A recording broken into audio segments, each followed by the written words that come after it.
Et vous allez entendre l'ambiance United Center, 25 000 personnes pour écouter celle qui va accepter l'investiture démocrate pour devenir, l'espère-t-elle, la première femme présidente des États-Unis, Kamala Harris.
Bonsoir à toutes et à tous.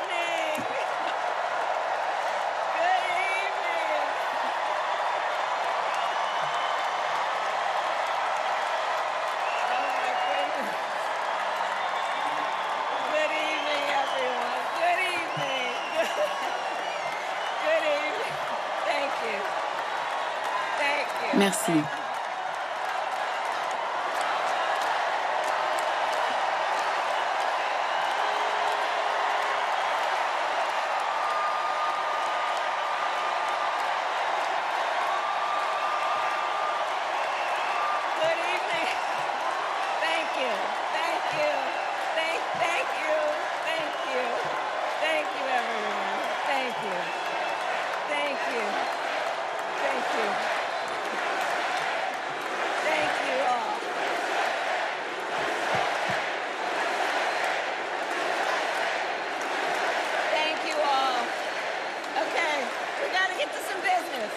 Il va falloir commencer. Très bien, merci. Merci à toutes et à tous. Merci. S'il vous plaît, merci. Merci beaucoup. Merci à toutes et à tous. Merci. Allez, on va commencer.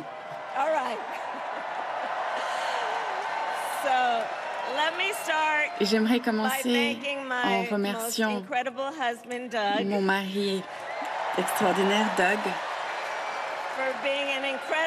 Merci d'être un partenaire formidable pour moi, un père incroyable pour Cole et Ella. Et joyeux anniversaire de mariage. Je t'aime beaucoup. À notre président, Joe Biden, quand je réfléchis à ce parcours que nous avons parcouru ensemble, je suis pleine de reconnaissance. Votre parcours, et l'histoire va le montrer, est une source d'inspiration. Et Doug et moi-même vous aiment, toi et Jill. Merci à vous deux.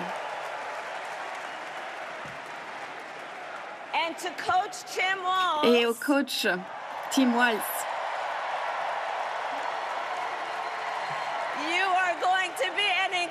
vous allez être un vice-président incroyable. Et aux délégués, à chacun, chacune qui a donné votre soutien à notre campagne, c'est un honneur. Et le chemin qui m'a amené jusque vous aujourd'hui, ces dernières semaines, était inattendu. Mais je connais bien ces trajets inattendus. Notre maman, Kamala Harris, a eu un de ces parcours atypiques et elle me manque tous les jours et en particulier maintenant. Et je sais qu'elle nous regarde d'en haut avec un sourire. Je le sais. Donc ma mère avait 19 ans lorsqu'elle a traversé le monde toute seule et qu'elle s'est rendue de l'Inde en Californie avec un rêve le rêve de devenir scientifique et d'apporter la solution au cancer du sein. Lorsqu'elle a fini ses études, elle devait rentrer chez elle pour avoir un mariage arrangé, mais elle a rencontré mon père, un étudiant de Jamaïque, Don. Ils sont tombés amoureux, ils se sont mariés et ils nous ont Maya et moi. En grandissant, nous avons beaucoup déménagé. Je me rappellerai toujours ce gros camion de déménagement avec tous nos biens, nos affaires. On s'est rendu de l'Illinois au Wisconsin et où on a suivi nos parents là où leur emploi les appelait. Je me rappelle d'avoir mes parents ensemble tout au début de ma vie, dans une maison très vivante, avec Aretha, avec de la musique, avec Miles Coltrane, avec des animations. Et quand j'allais au parc, ma mère me disait « Reste proche ». Et mon père me disait « Non, cours Kamala, ne laisse rien t'arrêter ». Depuis mon plus jeune âge, il m'a appris à n'avoir peur de rien. Mais l'harmonie entre mes parents n'a pas duré et lorsque j'étais en école primaire, ils se sont séparés et c'est ma mère qui nous a éduqués principalement. Avant qu'elle puisse se permettre d'acheter une maison, elle louait un petit appartement dans la région de la baie de San Francisco. Dans cette région, soit vous vivez dans les collines ou dans les plaines. Et nous, on vivait dans la plaine, dans un quartier ouvrier magnifique avec des pompiers, des infirmières, des travailleurs de la construction qui prenaient soin de leur gazon avec fierté.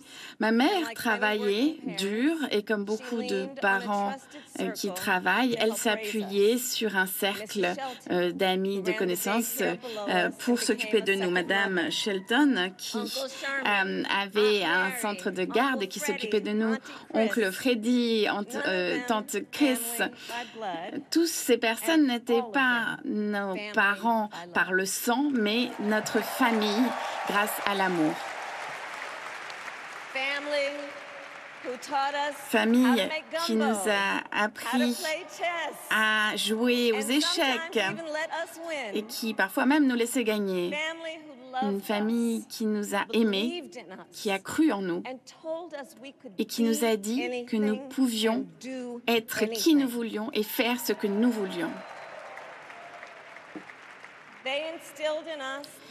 Ils ont mis en nous des valeurs, celle de la communauté, de la foi, l'importance de traiter les autres comme on aimerait être traité soi-même, avec gentillesse, respect et compassion. Ma mère était une petite femme brune, noire, avec un accent, et en tant qu'aînée, moi, j'ai vu comment le monde l'a traitée parfois. Mais ma mère était toujours restée calme, elle était dure, elle était courageuse, une pionnière dans la lutte pour la santé des femmes et elle m'a enseigné à Maya et à moi même ce que Michelle disait. Elle nous a appris à ne jamais nous plaindre de l'injustice, mais à faire quelque chose contre l'injustice, à faire quelque chose. Ça, c'était ma mère. Et elle nous a aussi appris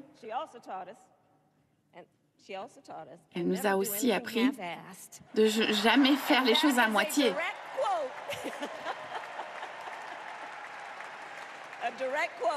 Et c'est ce qu'elle disait.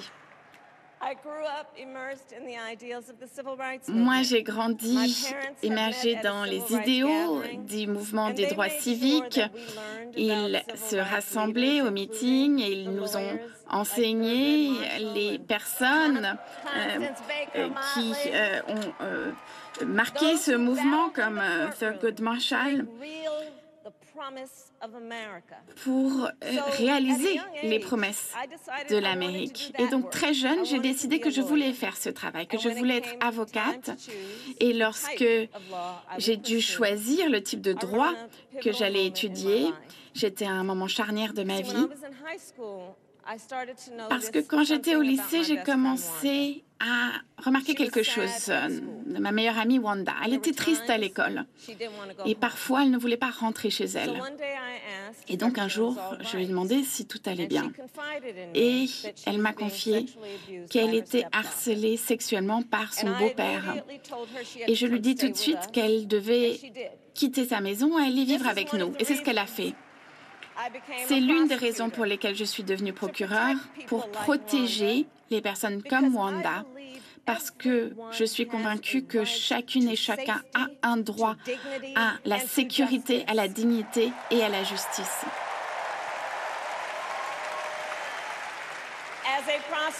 En tant que procureur, lorsque j'avais une affaire,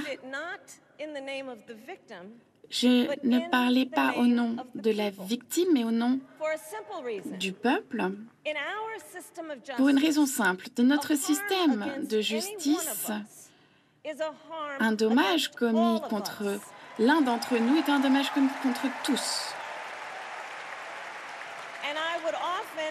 Et j'explique cela souvent à ceux et celles qui ont survécu des crimes pour leur faire comprendre que personne ne devrait se battre seul. Nous sommes tous impliqués.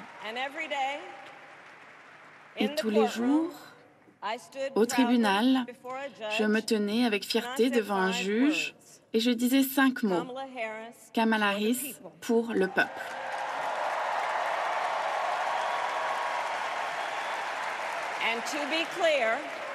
Et soyons clairs,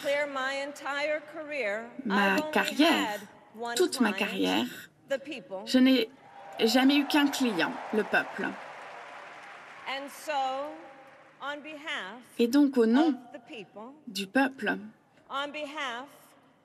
au nom de chaque Américain, peu importe leur appartenance à un parti, leur genre, leur appartenance raciale, la langue que leur grand-mère parle, au nom de ma mère et de toute personne qui a commencé un parcours de vie inattendu, au nom des personnes avec lesquelles j'ai grandi, des personnes qui travaillaient dur pour attraper leurs rêves, qui prenaient soin les uns des autres, au nom de tous ceux dont l'histoire ne pouvait s'écrire que dans la plus grande nation du monde, j'accepte votre investiture à la candidature à la présidence des États-Unis.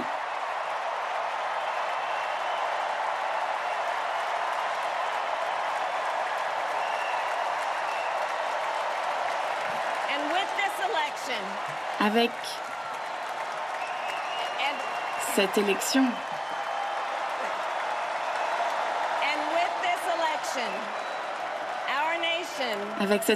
notre nation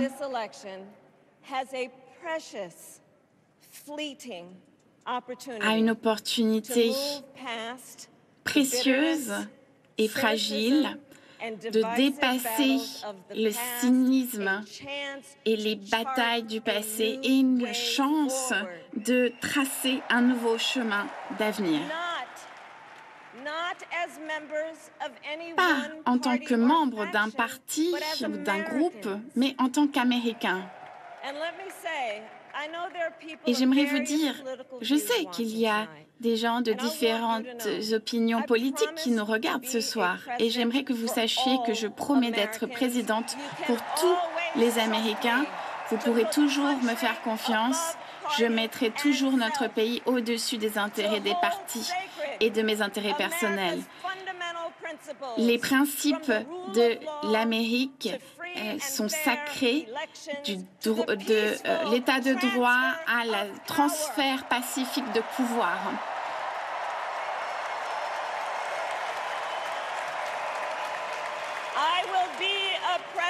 Je serai la présidente qui nous unit autour de nos aspirations les plus élevées. Une présidente qui guide, qui écoute, qui est réaliste, qui a l'esprit pratique, qui a du bon sens et qui se bat toujours pour le peuple américain. Depuis les tribunaux jusqu'à la Maison-Blanche, c'est l'œuvre de ma vie.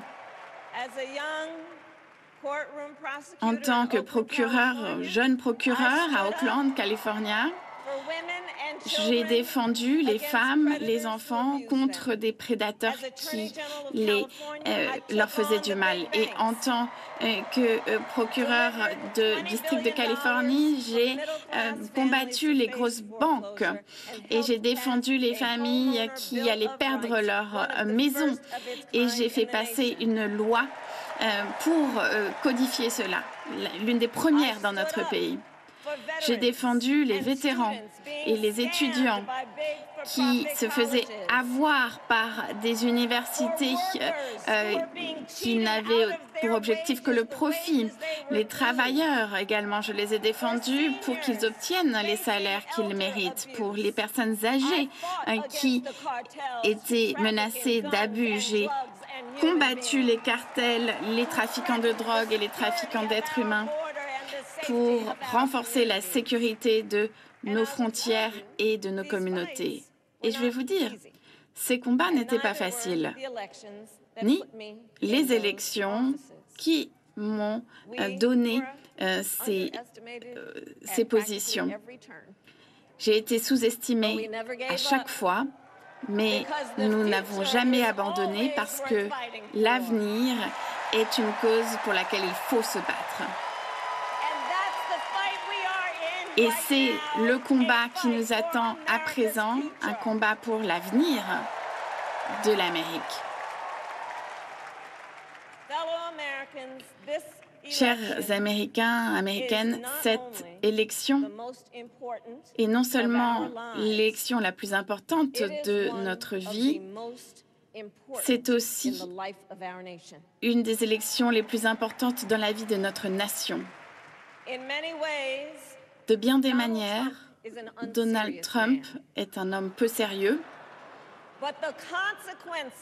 mais les conséquences de réélire Donald Trump sont particulièrement graves.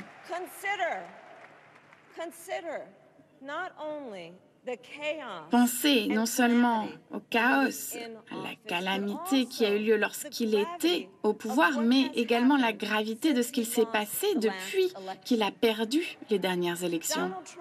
Donald Trump a essayé d'éliminer vos bulletins de vote et lorsqu'il n'y a pas réussi, il a envoyé un groupe d'hommes armés au Capitole pour agresser des élus.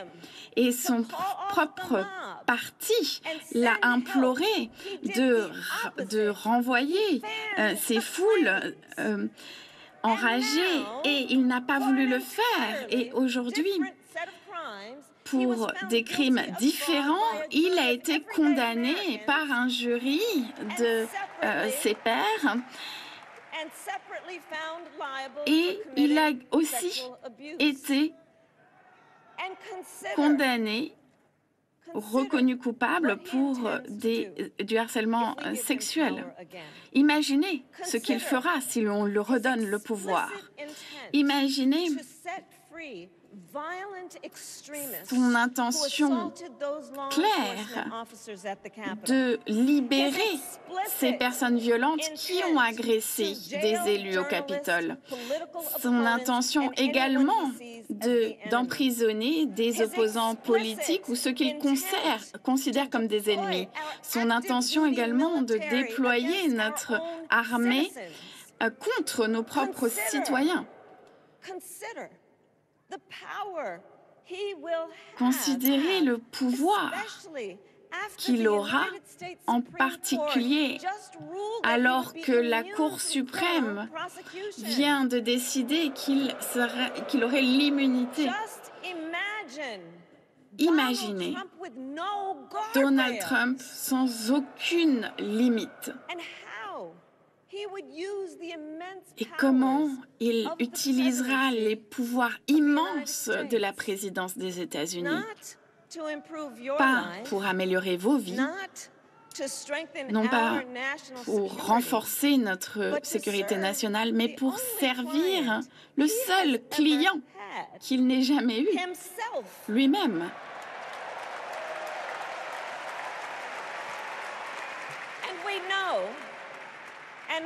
Et nous savons ce qu'un deuxième mandat Trump va avoir l'air. Tout cela est écrit dans le projet 2025, écrit par ses conseillers les plus proches. Et tout cela veut ramener l'Amérique en arrière, mais nous n'irons pas en arrière. Nous ne reculerons pas. Nous ne reculerons pas, nous n'irons pas en arrière. Au moment où Donald Trump a essayé d'éliminer Medicare et la sécurité sociale, nous ne retournerons pas au moment où il a essayé de se débarrasser de la loi sur le soin abordable, où les compagnies d'assurance pouvaient refuser les gens avec des conditions préexistantes.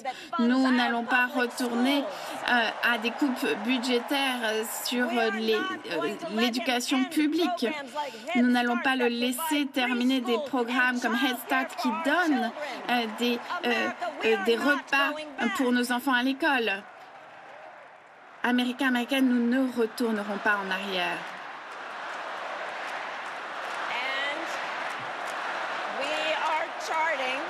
Et nous allons tracer une nouvelle voie en avant,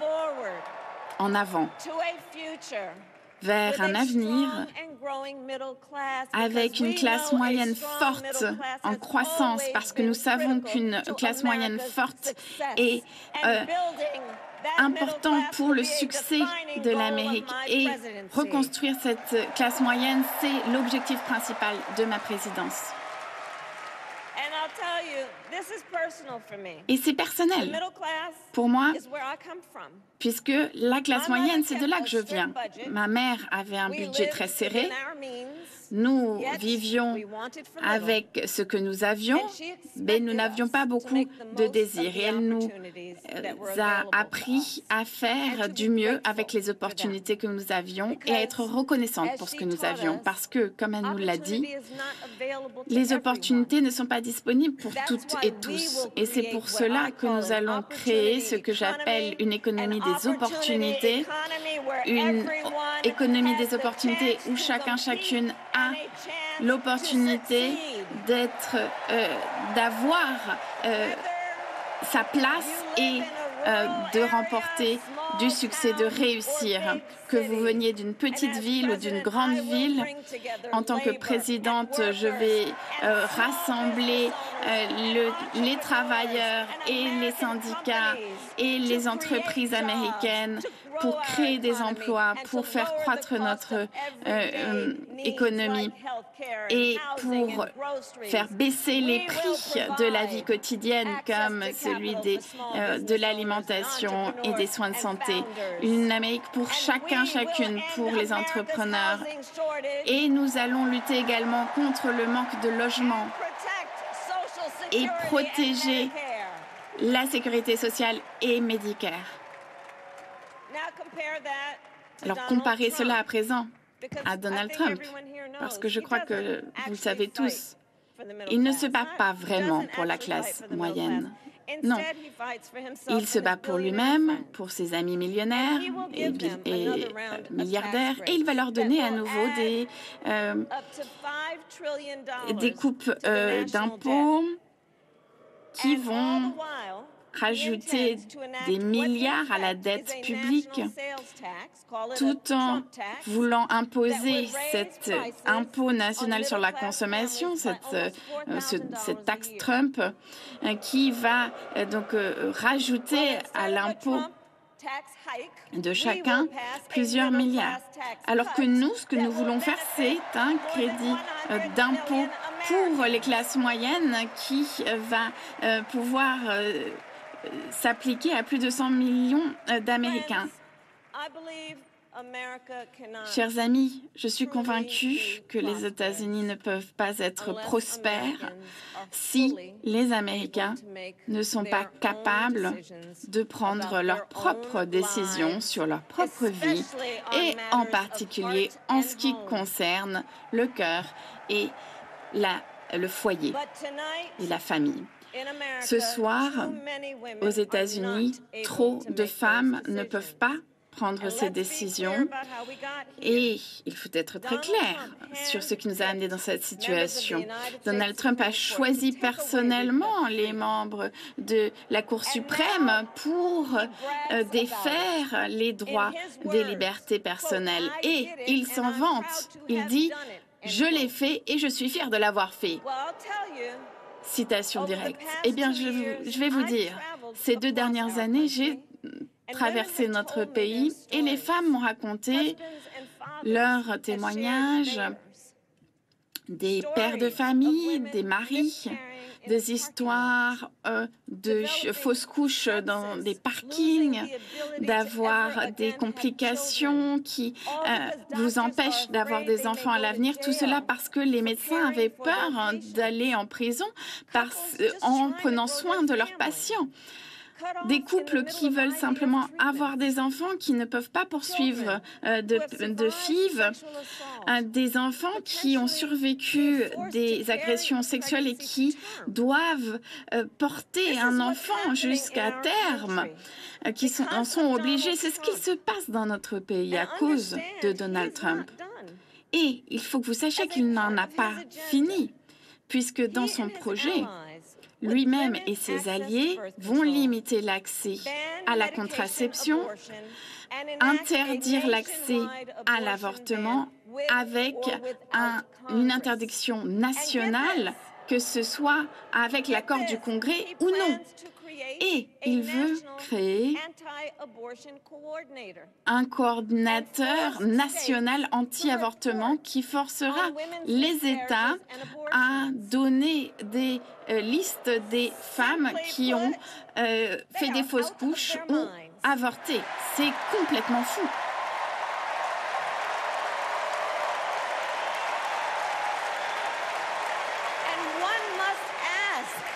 Il faut bien se demander pourquoi ne font-ils pas confiance aux femmes? Nous faisons confiance aux femmes.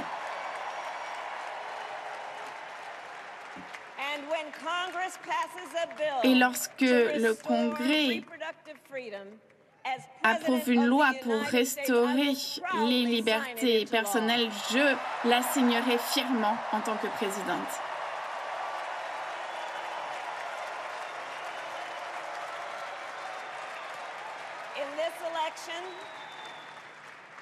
Dans cette élection, il y a beaucoup d'autres libertés fondamentales qui sont en jeu. La liberté de vivre en sécurité face à la violence armée dans nos écoles et nos communautés. La liberté de pouvoir aimer ce que nous voulons avec fierté. La liberté de respirer un air pur et de boire une eau propre et de vivre sans pollution qui alimente la crise climatique.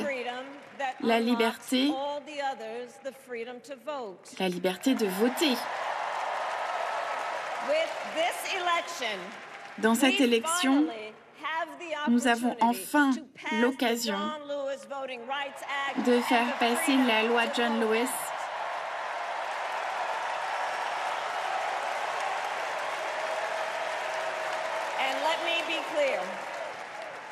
et je vais être très claire. Après des décennies dans les forces de l'ordre, je connais l'importance de la sécurité, et en particulier à nos frontières. L'année dernière, Joe et moi avons réuni des républicains et des démocrates pour écrire la loi de sécurité à nos frontières la plus stricte depuis longtemps. Mais Donald Trump s'est dit que cette loi ferait du mal à sa campagne. Et donc, il a fait appel à ses alliés pour se défaire de cette proposition de loi. Mais moi, je m'engage à la sécurité à nos frontières. Voici mon engagement. Moi, je vais ramener cette loi sur la sécurité aux frontières et je la prouverai pour qu'elle devienne loi. Je sais que nous pouvons être à la hauteur de notre héritage profond d'être une nation d'accueil et nous pouvons opérer des réformes de notre loi migratoire tout en sécurisant nos frontières.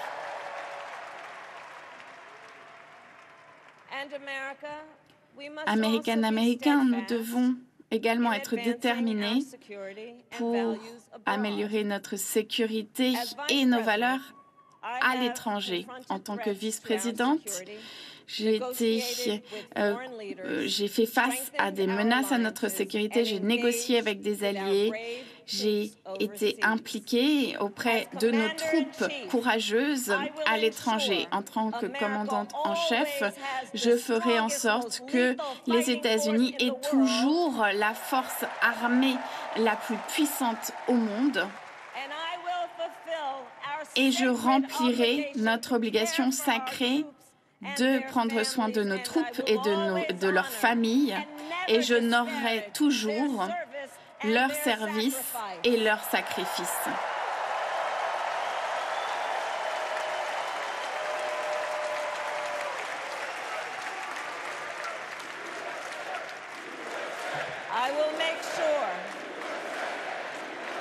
Je garantirai que nous soyons à la tête du mouvement mondial vers l'avenir dans ce qui concerne l'intelligence artificielle, l'espace, et que nous ne perdions pas notre place de leader face à la Chine. Cependant, Trump, lui, voudrait abandonner l'OTAN. Il encourage la Russie à envahir nos alliés. Il a dit, et je cite, que la Russie pouvait faire ce qu'elle voulait. 5 jours avant que la Russie envahisse l'Ukraine, j'ai rencontré Zelensky, le président Zelensky, pour l'avertir de la menace. Et j'ai coordonné une réponse mondiale avec 50 pays pour faire face à l'agression russe. Et je resterai aux côtés de l'Ukraine et de nos alliés de l'OTAN.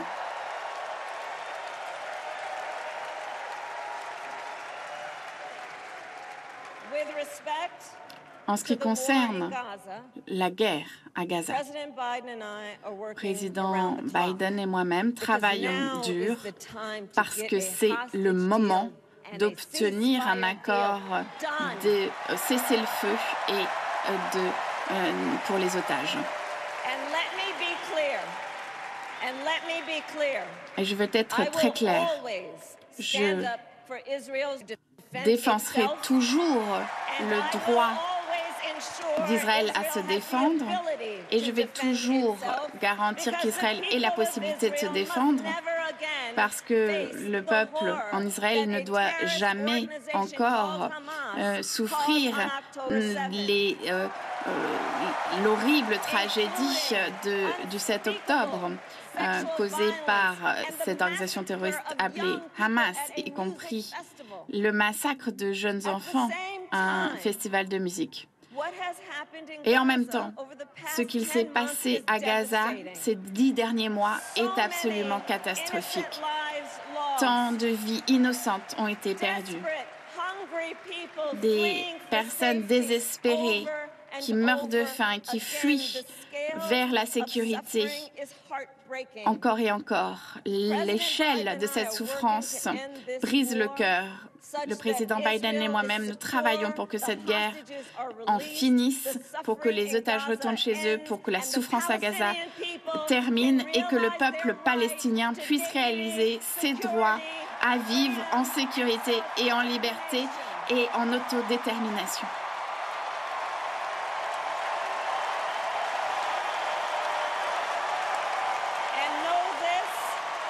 Et sachez Sachez cela, je n'hésiterai pas à prendre les actions nécessaires pour défendre nos forces et nos intérêts contre l'Iran et le terrorisme soutenu par l'Iran. Je ne vais pas devenir amie avec des terroristes et des dictateurs comme Kim Jong-un qui soutiennent Trump. Parce que vous le savez, ils savent qu'il est facile à manipuler avec des flatteries. Ils savent que Trump ne va pas demander des comptes aux autocrates parce que c'est son ambition à lui aussi. En tant que présidente, je ne faillirai jamais dans la défense des idéaux américains parce que dans cette bataille entre la démocratie et la tyrannie, je sais où je me tiens et je sais où les États-Unis appartiennent.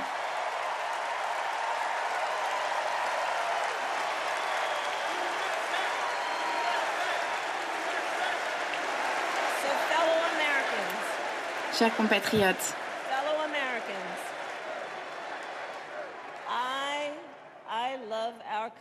j'aime notre pays de tout mon cœur. Partout où je vais et tous les gens que je rencontre, partout, je vois une nation qui est prête à avancer, prête pour la prochaine étape de cette trajectoire incroyable qu'est les États-Unis d'Amérique. Je vois une Amérique où nous nous accrochons à nos croyances sans peur, celles qui ont construit notre nation, celle qui dit qu'ici, dans notre pays, tout est possible, que rien n'est en dehors de notre portée. Une Amérique où nous prenons soin les uns des autres, où nous nous préoccupons les uns des autres et où nous reconnaissons que nous avons bien plus en commun que d'éléments qui nous séparent.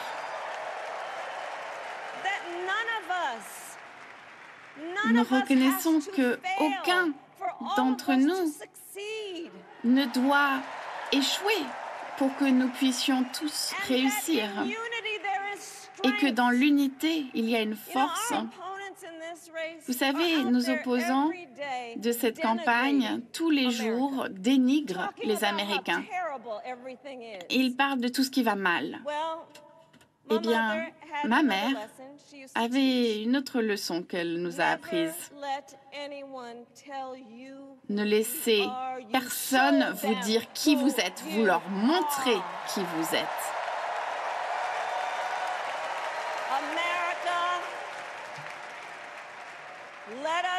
Américains, Américaines, montrons les uns les autres et montrons au monde qui nous sommes et ce que nous défendons, les libertés, les opportunités, la compassion, la dignité, l'équité et les possibilités infinies.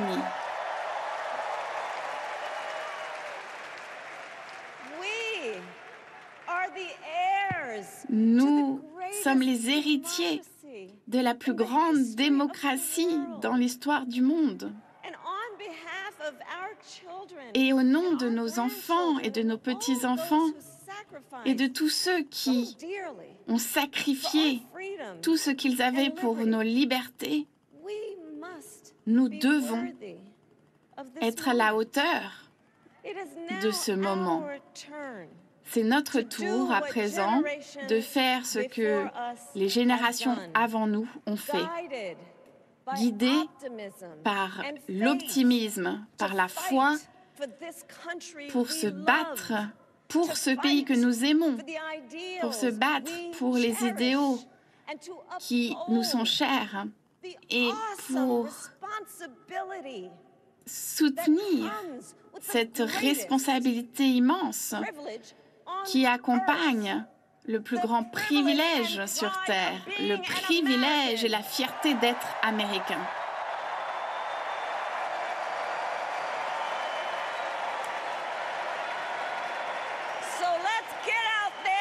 Alors, allons-y, battons-nous, sortons, votons et ensemble, que nous puissions écrire le prochain chapitre de l'histoire la plus extraordinaire. Merci, que Dieu vous bénisse et que Dieu bénisse les États-Unis d'Amérique.